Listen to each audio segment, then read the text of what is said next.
When I caught my husband cheating with his ex on our wedding anniversary, I filed a plea for him to come back to me. But all I received in return was a cold bank card and a humiliation I would never forget. That was the end. We divorced. He had assumed it was a game, a ploy to get his attention. But it wasn't until I walked away for real that he realized the truth. I was not the one who couldn't live without him. He was the one who couldn't bear to lose me. That afternoon, Edwin finally showed up at City Hall. I handed him the papers I'd signed. Once you sign, we can move on.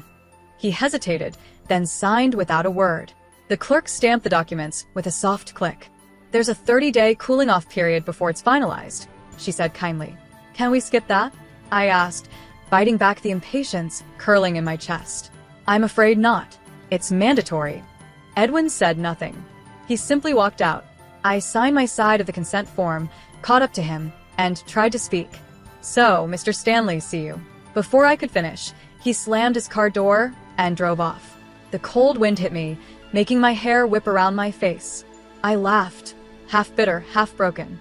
Then, fumbling for my phone, I called my best friend. Divorced. Come pick me up at the amusement park. I shouted, letting the adrenaline of fury and freedom ride through every coaster, every spinning ride.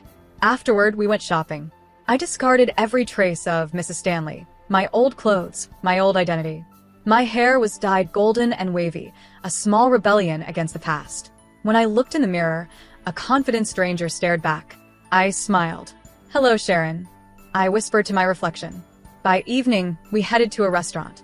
Elena went to chat with the chef while I waited for our table. But as I walked toward the private room, I froze. Edwin was there, and so was Tilda.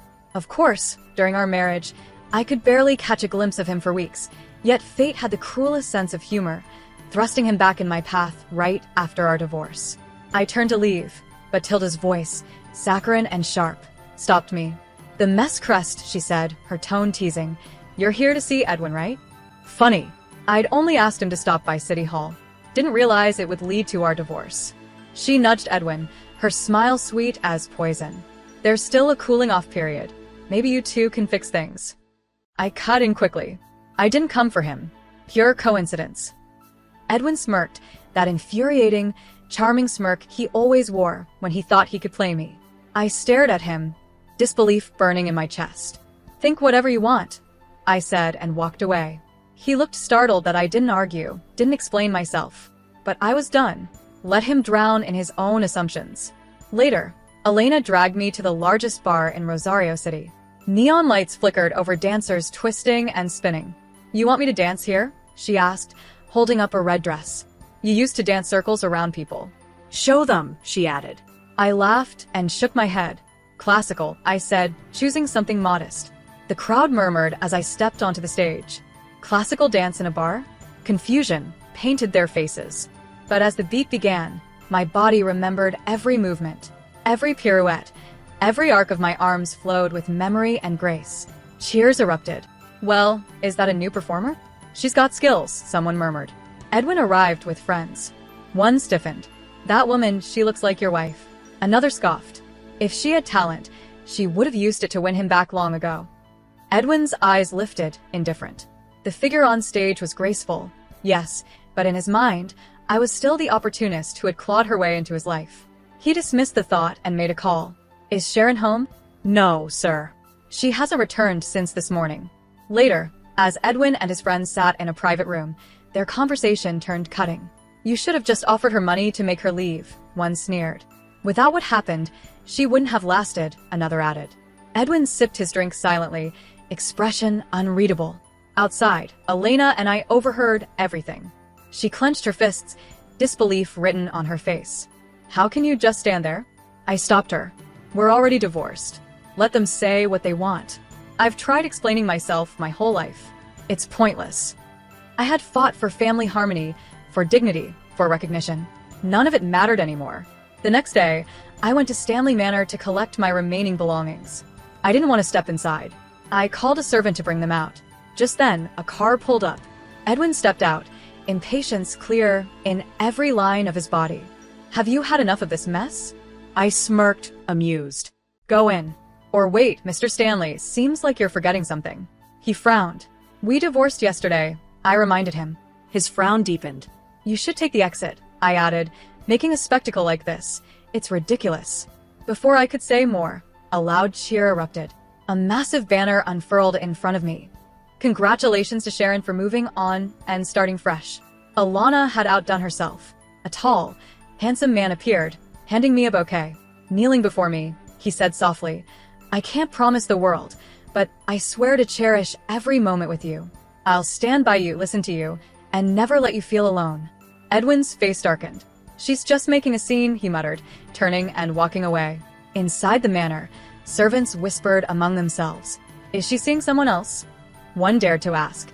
Edwin said nothing. His silence said it all. Later that night, a Stanley family servant called. Miss Sharon, you should come back. Mr. Stanley looks upset. Maybe you should smooth things over. I laughed. Didn't he tell you we're divorced? Silence followed. Then came the familiar clink of a delivery. A bank card. Edwin stared at the bank card on his desk, the same platinum card he'd thrown at me on our anniversary. I'd mailed it back with a simple note. I don't need your pity money. I never did. His assistant knocked softly. Sir, the quarterly report from the design department. Get out, Edwin said flatly. The assistant retreated quickly. Edwin picked up the card, turning it over in his fingers. He'd given me access to millions, thinking money would keep me satisfied, keep me quiet. But I'd barely touched it in 3 years. The transaction history showed only modest purchases, groceries, books, art supplies. Nothing like what other women in his circle spent. His phone buzzed. A message from his mother. I heard Sharon moved out. What happened? He didn't reply. Instead, he opened his photo gallery, scrolling past business meetings and social events until he found them. Candid shots from our early days. Me laughing at something he'd said. Me concentrating on a sketch pad in the garden. Me sleeping peacefully beside him before everything turned cold. He'd convinced himself I was like all the others who'd chased his wealth and status. But now, as he sat alone in his office, doubt crept in like frost. 3 weeks into the cooling-off period, I landed my first major commission, a series of classical dance performances for the Rosario City Arts Festival. The pay was modest, but the recognition meant everything. Elena squeezed my hand as we reviewed the contract. You're really doing this, building your own life. I should have done it years ago. I admitted. I gave up my dreams to be Mrs. Stanley, thinking love would be enough. The studio I'd rented was small but filled with light.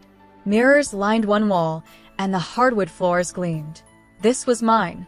Every pirouette, every extension, I was dancing for myself now.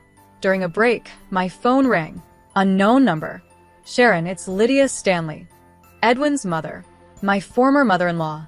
Mrs. Stanley, I said carefully. I want to meet. There are things you should know about Edwin and Tilda. My first instinct was to refuse, but curiosity won. Café Lumiere. Tomorrow at 2. The next day, Lydia arrived impeccably dressed, her expression troubled. She ordered tea, then leaned forward. I never approved of how Edwin treated you. He was damaged long before you met. I listened, guarded. Tilda was his first love. When she left him to study abroad, he changed, became cold, calculating. When you came along, I thought you might heal him. She paused. But he used you as a shield against feeling anything real. Why are you telling me this? I asked. Because Tilda came back for his money, not his heart. And Edwin is too blind to see it. Lydia slid an envelope across the table. These are photos from last week. Tilda dining with her real boyfriend, a struggling artist she's been supporting with Edwin's gifts. I opened the envelope. The evidence was damning. Tilda, laughing intimately with another man, wearing the diamond bracelet Edwin had given her. I don't care anymore, I said, pushing the envelope back. Edwin made his choice. Lydia smiled sadly. You deserve better than my son. I just wanted you to know the truth. The cooling-off period ended on a Wednesday. I arrived at City Hall early, dressed in a crisp white suit, a color of new beginnings. Edwin was already there, looking haggard. Dark circles shadowed his eyes. You look terrible, I said neutrally. Didn't sleep well, he muttered. The clerk called us forward. Are you both certain you want to proceed with the divorce? Yes, I said immediately. Edwin hesitated. The pause stretched like broken glass. Mr. Stanley, the clerk prompted. He looked at me, really looked at me, perhaps for the first time in years. Can we talk? Just 5 minutes. I checked my watch. I have a rehearsal at 3. Sharon, please. Something in his voice almost broke through my armor. Almost. You have 3 minutes. We stepped outside. The autumn wind scattered leaves around us. I made mistakes, Edwin began. I see that now. Congratulations on your revelation. Unfortunately, it's 3 years too late. I never meant to hurt you. I laughed, sharp and bitter. You didn't mean to hurt me? Edwin, you destroyed me. You made me feel worthless, invisible, like I was nothing more than an obligation. And when I finally found the strength to leave, you thought it was a game. It wasn't, I didn't think. That's the problem. You never thought about me. About what I needed, what I felt, who I was. I stepped closer. I was a trained dancer, Edwin. I had scholarships, opportunities. I gave all of it up because I loved you, and you repaid me by treating me like a gold digger. His face paled. I didn't know you'd given up. You never asked. My voice cracked. In 3 years, you never once asked about my dreams, my past, who I was before I became Mrs. Stanley. Silence fell between us. Edwin's hands clenched at his sides. I want to fix this, he said finally. There's nothing to fix.